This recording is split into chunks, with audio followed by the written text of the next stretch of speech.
Here I have Google Pixel XL2 and let me show you how to take screenshot on the following device. So at the very beginning, let's start by using your home screen.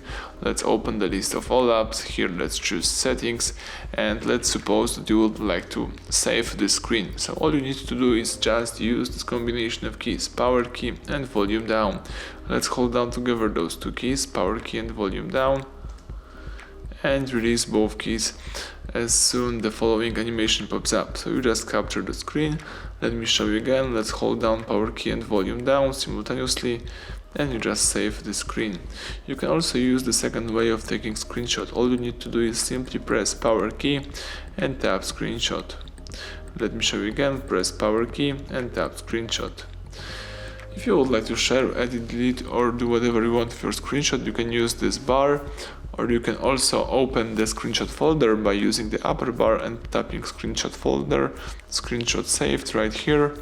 You can also accomplish that by using the home screen, open the list of all apps, choose photos, and here you can find your screenshots. That's it. Here you can also share, edit, delete, or read some information about your screenshot. So that's it. Everything went well. Thank you for watching. Please subscribe our channel and leave thumbs up under the video.